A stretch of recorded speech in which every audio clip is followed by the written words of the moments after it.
Bonjour Ghislaine Berti Amazoda, bonjour à tous nos auditeurs. Pour aujourd'hui, nous parlerons de la fabrication de l'engrais biologique. C'est le sujet du jour. Notre invité est Fabrice Choumi, agronome et consultant à la Chambre d'agriculture et du tourisme. Une fois de plus, bonjour à tous. Des producteurs des cultures vivrières peuvent quitter l'utilisation de l'engrais chimique pour l'engrais biologique. Ils se sont séparés lundi après des acquis des compétences pratiques sur la fabrication et l'utilisation d'engrais biologiques. Les engrais biologiques sont donc faits de substances naturelles comme le fumier, le compost, les eaux broyées et le sang séché. Ces fertilisants ne subissent aucune transformation chimique, contrairement aux engrais dits chimiques. Cette activité a été réalisée par le conseil d'administration des femmes performantes de Centrafrique en partenariat avec la Chambre d'agriculture et du tourisme. Mais avant d'y revenir, parlons d'abord de quelques actualités régionales liées à... Monsieur Fabrice Choumi, vous êtes ingénieur agronome. Bonjour.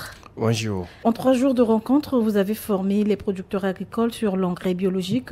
Dites-nous d'abord, c'est quoi l'engrais biologique? Ok, l'engrais biologique peut tout simplement être défini comme une nourriture naturelle que l'on apporte aux plantes pour pouvoir se développer. Et pour expliquer de manière simple, vous et moi, vous savez que pour que je sois aujourd'hui sur votre studio, il a fallu que je puisse consommer des différents aliments. Et alors, ce qui se passe, c'est quoi? C'est qu'au niveau de l'agriculture, l'engrais biologique est une forme de nourriture naturelle qu'on donne à la plante pour qu'elle puisse se développer et qu'elle puisse se développer afin que celui qui a pu se planter puisse pouvoir donc récupérer quelque chose. Donc, de manière simple, l'engrais biologique est donc la nourriture saine, naturelle qu'on apporte à la plante pour pouvoir récolter des choses à la fin après avoir eu à apporter cela. Mais qu'est-ce qui a suscité une telle activité? Ok, d'accord, merci. Pour pouvoir susciter cette telle activité, il est important que je puisse redéfinir un certain nombre de facteurs, de paramètres et de statistiques qu'on observe au niveau de la RCA. Entre les années 90 et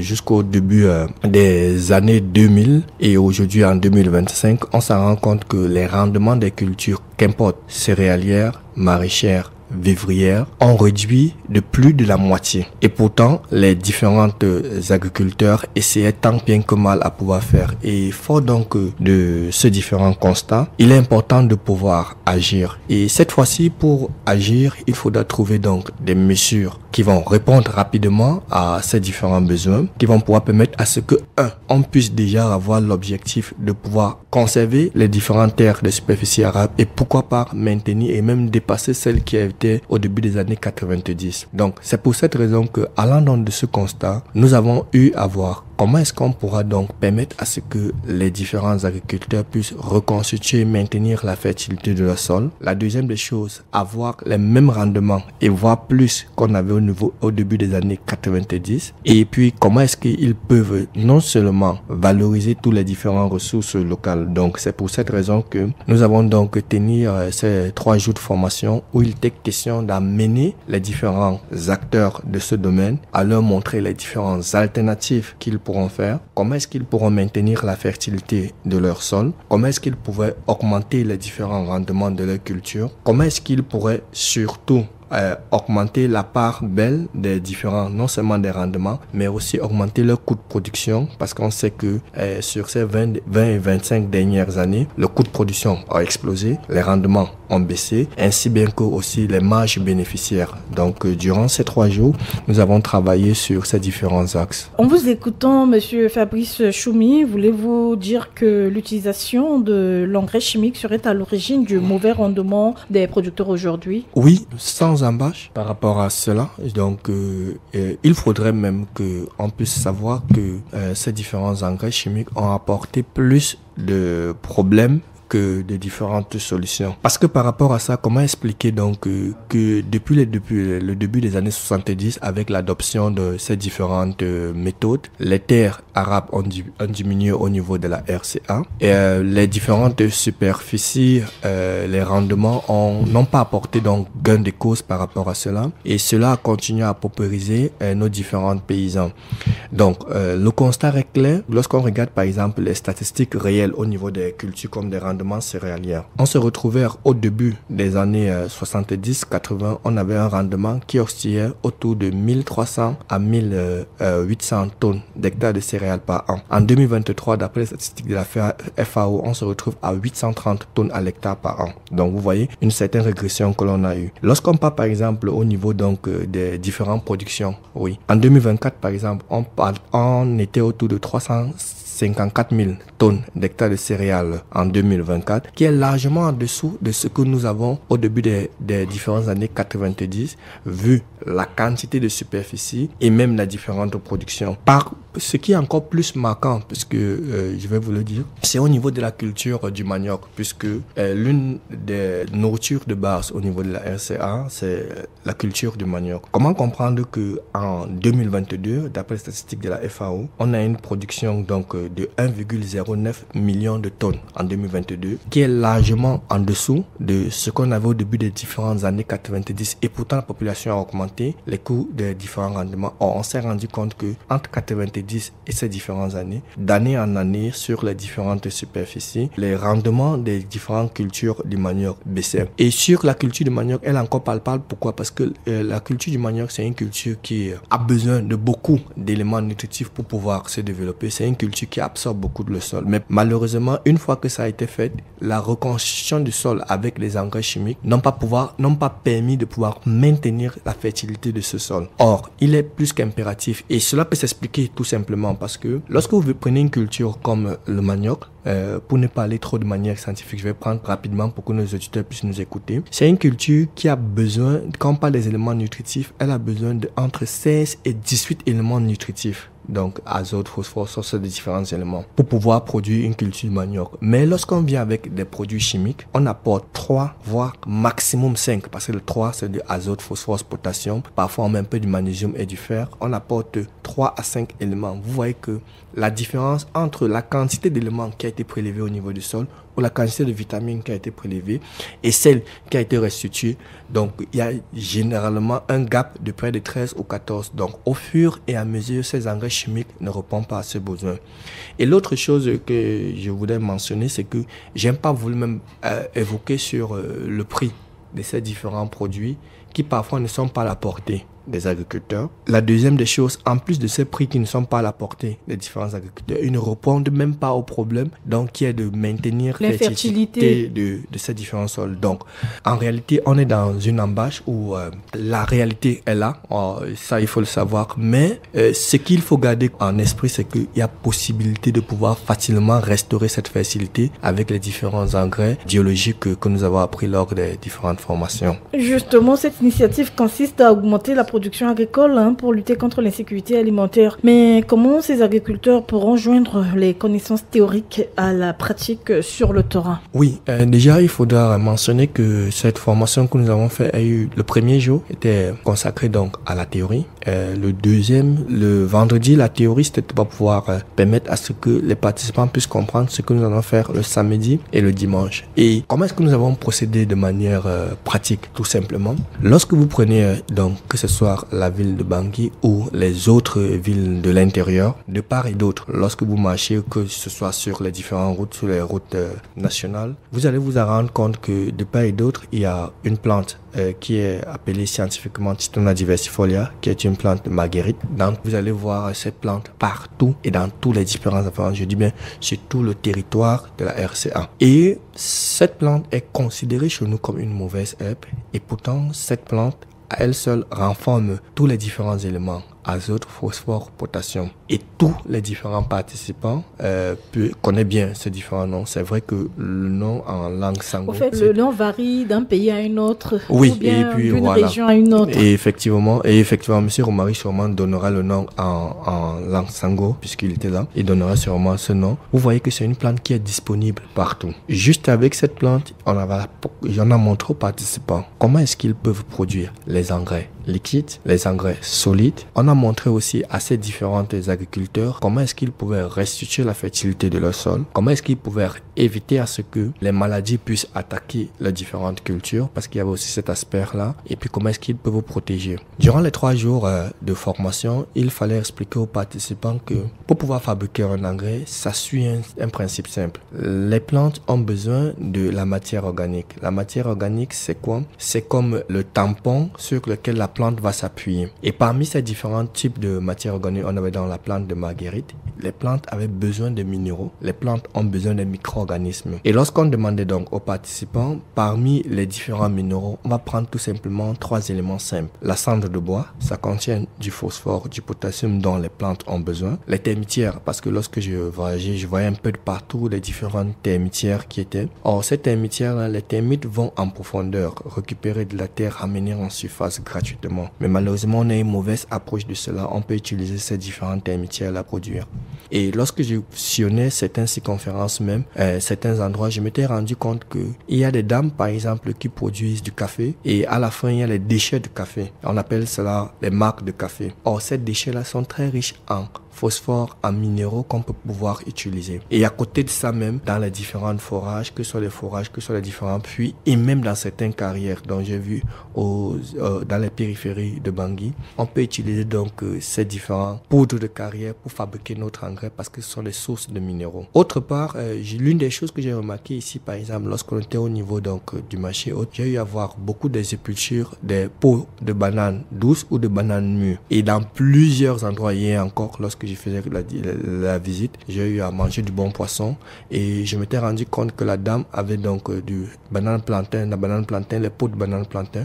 J'ai juste dit à la dame que ce qu'elle va faire, c'est quoi? C'est juste prendre un plastique, mettre ces différents pots de banane qu'elle pourra donc mettre dans de l'eau qui a produit du phosphore naturel sans toutefois pouvoir dépenser quoi que ce soit. Donc voilà quelques éléments qu'on peut pouvoir utiliser pour fabriquer les différents engrais. Et vous allez vous en rendre compte que tous ces différents éléments, ce sont juste des éléments, des ressources locales disponibles dont on ne prête pas beaucoup attention alors qu'on peut utiliser pour pouvoir faire la fertilité donc des différents engrais biologiques. Et durant ces 3 jours, des questions pour nous de leur montrer comment est-ce qu'ils peuvent combiner donc des sources de matière organique comme les feuilles de titonia, comme les déjections des animaux, des fientes de poule, des crottes de lapin. Comment est-ce qu'ils peuvent mélanger les types de minéraux comme la cendre de bois, les marcs de café, les poudres de roche de ces différents éléments ou bien les pots de banane. Et comment est-ce qu'ils peuvent donc apporter donc des micro-organismes à partir donc des éléments qui sont disponibles dans l'environnement pour faire un engrais biologique moins coûteux qui répondent aux besoins, restituent la fertilité du sol et donnent le rendement meilleur que ceux qui sont chimiques. Donc voilà un peu au niveau des engrais ce que nous avons montré aux participants durant les 3 jours. Mais une fois les minéraux regroupés, comment faire pour fertiliser son sol? D'accord, c'est très simple. L'un des principes lorsqu'on parle donc de la fertilisation, c'est que j'ai parlé de la matière organique et il faudra savoir que dans les différentes matières organiques donc on a les matières organiques d'origine animale et d'origine végétale. Je prends par exemple pour ceux des matières organiques d'origine animale, on peut avoir les bousses de vache, lisier de porc, les cas de porc. On peut avoir les fientes de poule ou les crottes de lapin. Ça sont les sources de matière organique d'origine animale. Maintenant, pour ceux des matières organiques d'origine végétale, par exemple, on peut avoir les feuilles de marguerite. On peut avoir les feuilles de Comolena ou de Rata, qui est une forme de plante, ou bien même de moringa. On peut avoir les feuilles mortes. On peut avoir les balles de riz, qui sont les différents déchets. Cela constitue l'ensemble des éléments de matière organique. Et si on veut fabriquer, par exemple, je prends un exemple simple, 10 kilos de ces éléments, il faudrait qu'on s'assure que l'ensemble des matières organiques d'origine animale, comme j'ai parlé des différents lisiers de porc et autres, et ceux d'origine végétale, constituent au moins 70%. Ça veut dire que si je veux faire une quantité de 10 kilos, il faudrait que l'ensemble de tous les éléments de matière organique animale ou végétale soit entre 6 et 7 kilos. Et l'ensemble des éléments qui constituent donc des minéraux de manière... les minéraux comme la cendre, les marcs de café, les termitières, ces différentes poudres-là constituent 20 à 30%. Ça veut dire que 2 à 3 kilos. Si je vais fabriquer 100 kg, ça veut dire que l'ensemble des éléments de matière organique d'origine animale et végétale, lorsqu'on pèse l'ensemble, ça doit être entre 60 et 70. Et puis, pour les minéraux, ça constitue 20 à 30%. L'une des règles qu'il faut seulement juste appliquer, c'est quoi? C'est qu'il ne faudrait pas que l'ensemble des éléments qui constituent les minéraux puissent être égal à ce qui constitue la matière organique. Parce que si elle est égale à ce qui constitue la matière organique, on risque donc d'avoir un type d'engrais qui serait exactement comme ceux de l'agriculture chimique. Or, pour que la plante puisse se développer, elle a besoin de matière organique, elle a besoin de minéraux, plus les micro-organismes. Or, en agriculture chimique, on a juste donné les différents minéraux à nos plantes. C'est la raison pour laquelle les rendements ont baissé et puis c'est la raison pour laquelle les plantes sont beaucoup attaquées. Or, en suivant ce principe que j'ai expliqué pour la fertilisation biologique et en respectant la quantité ou la proportion de minéraux à apporter au niveau des différentes cultures qui est de 20 à 30% maximum et l'ensemble des différents apports des matières organiques qui constituent 60 à 70%, lorsqu'on fait ce mélange-là, au bout de 10 jours, au bout de 21 jours, l'engrais est prêt pour pouvoir être utilisé et les agriculteurs peuvent facilement aussi appliquer cela au niveau des différentes cultures. C'est l'ensemble de tout ça qu'on appelle compost? Oui, c'est l'ensemble de ces différents éléments qu'on appelle compost. Parce que vous avez aussi bien fait. Merci de revenir sur l'état donc des différents composts. Maintenant, journaliste, l'une des choses que l'on a réussi à pouvoir nous faire, nous, les agriculteurs, par rapport aux différents composts, c'est qu'il y a plusieurs formes de compost. Voilà. Il y a des composts qu'on peut faire au bout de 6 mois, 8 mois, voire 1 an. Mais le problème, c'est qu'au niveau de l'agriculture biologique, c'est seulement cet élément-là qu'on a eu à présenter aux différents agriculteurs. Et le problème, c'est que lorsqu'on présentait ça aux différents agriculteurs, on précisait toujours que l'un des inconvénients du compost, c'est que ça prend du temps. Or, vous savez que l'agriculteur veut quelque chose qui puisse aller aussi vite, c'est pas mauvais. Et il veut quelque chose qui va permettre à ce qu'il puisse mettre ses cultures en place, c'est pas mauvais. Et beaucoup de personnes n'arrivaient pas à adopter ce compost parce que pour ceux qui sont parfois même patients, au bout du temps, ils se rendent compte que parfois même le compost qu'ils ont fabriqué, après 8 mois ou 1 an, n'arrivait pas à satisfaire tous leurs différents champs. Or, ce que nous avons fait durant les 3 jours, c'est de montrer donc un compost rapide à mettre sur pied, rapide à pouvoir constituer et rapide à utiliser. Et même par rapport à toujours la question que vous étiez en train de poser lors de la formation, j'ai eu à montrer même à d'autres agriculteurs qu'il y a une autre manière de faire une forme de fertilisation biologique en utilisant juste la litière de sous-bois, c'est-à-dire il part dans les différentes périphéries et ramasse toutes les feuilles et la terre de surface là. Ils viennent, ils mélangent avec les différents minéraux. Ils vont rapidement fabriquer donc les différents engrais. Pour finir, Monsieur Fabrice Choumi, vous leur avez aussi remis des semences et des fertilisants à la fin de la formation. Nous allons vers la fin de la saison des cultures.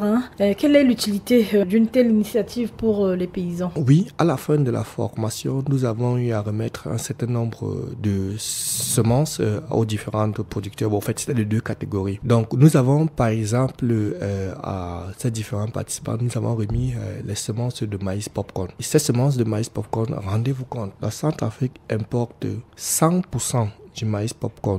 Soit ça vient de l'Argentine, soit ça vient donc de l'Asie, soit une partie vient de l'Afrique du Sud. Et pourtant, lorsqu'on regarde un pays comme la Centrafrique a 2 campagnes pluviales. Sur 1 an, la Centrafrique peut produire le maïs 2 fois. Et comme ce maïs popcorn, puisque actuellement où nous enregistrons, nous sommes au mois d'octobre, qui est la petite saison donc, et que ce maïs, afin d'éviter les différentes contaminations, nous avons donc donné ce maïs popcorn pour qu'il puisse utiliser seulement pour lever un certain nombre de tabous ou bien pour lever un certain nombre d'impuissances apprises que les producteurs, pour montrer que le maïs popcorn peut bien produire au niveau de la RCA.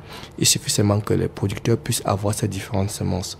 C'est pour cette raison que nous avons distribué donc ces différentes semences de maïs aux producteurs pour qu'ils lèvent déjà ces différents boucliers ou bien cette ignorance d'un certain nombre de choses. La deuxième des choses, comme je vous ai expliqué, c'est que au niveau de la fertilisation, il y a 2 manières de pouvoir fertiliser.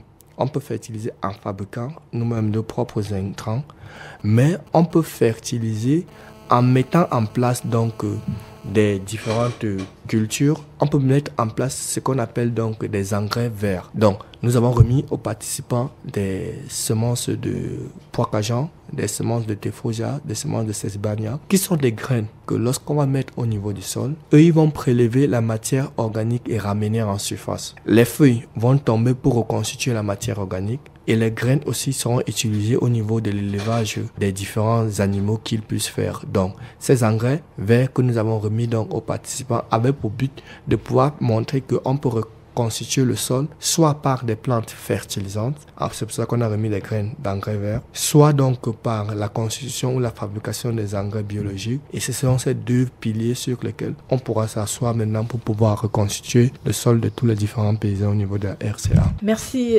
Monsieur Fabrice Choumi. Merci encore aussi à vous. Ok. Au rythme des saisons. Wasinga tifango yaka gana tibatango anyama. Merci pour toutes ces précisions, Monsieur Fabrice Choumi, sur la fabrication de l'engrais biologique. Je rappelle que vous êtes ingénieur agronome et consultant à la Chambre d'agriculture et du tourisme. Mais ne partez pas encore, ces cultivateurs ont quelques préoccupations à vous exposer. Vous souhaitez poser une question à nos experts? Laissez-nous un vocal ou écrivez-nous par WhatsApp au 74 53 22 53 ou 76 06 40 44. Oui, certains producteurs déplorent la baisse de leur rendement ces 2 dernières années. Ils ne savent pas si c'est le sol ou encore les semences qui seraient à l'origine de ce mauvais rendement. Que leur répondez-vous? Déjà, vous avez bien fait de mentionner cela parce que même lors de la formation, il était important de pouvoir revenir sur un certain nombre de choses. Je vais peut-être être clair, cru et direct. Vous allez m'excuser, les téléspectateurs vont m'excuser. Le problème, c'est qu'on ne peut pas prétendre vouloir développer une agriculture durable si on doit dépendre des semences qui viennent d'ailleurs. Je ne sais pas si je me fait comprendre. Oui. Je dis, on ne peut pas vouloir développer une agriculture solide, durable, indépendante si on ignore même les sources des différentes semences. Pourquoi? Parce que si c'est qu'il va falloir que les différentes semences viennent d'ailleurs, il y a plusieurs facteurs. La première des choses, c'est quoi? C'est que si un producteur prend des semences qui viennent d'ailleurs, il peut arriver que le taux de germination est faible. Ça veut dire que s'il met 10 graines, et s'il met 100 graines, sur les 100 graines, s'il a 79 graines qui poussent, en réalité, c'est un problème. Il parlait de 79. Donc, ça veut dire que s'il a un taux de levée de 79%, il empiète déjà sur son rendement. Et parfois, il arrive des personnes qui ont des taux de levée de 10, 15, 50, 60. Vous voyez donc que sur cet aspect-là, ils sont déjà défaillants par rapport au niveau du rendement. La deuxième des choses, il y a aussi, une fois qu'on a levé le bouclier donc des différentes semences, s'ils n'ont pas des terres assez arables, forcément, la production ou le rendement serait faible. Et je pars sur l'hypothèse même qu'on maîtrise l'eau. Donc, ça veut dire que le paysan a semé au bon moment, il y a la maîtrise donc de l'eau. Ce qui fait que si les semences ont un faible pouvoir germinatif et continuent, et puis les rendements au niveau, la fertilité au niveau du sol n'arrivent pas à pouvoir générer, vous voyez que ces deux facteurs-là vont beaucoup influencer. Merci pour vos réponses, Monsieur Fabrice Choumi, et merci également d'avoir répondu à notre invitation. Nous sommes déjà à la fin de notre magazine agropastoral de ce jeudi. Rendez-vous la semaine prochaine à la même heure. À la réalisation, Eda Lotindiko, la technique est contrôlée par Élisée Miguel Bangakoté. Restez branchés pour la version en sango après cette pause musicale.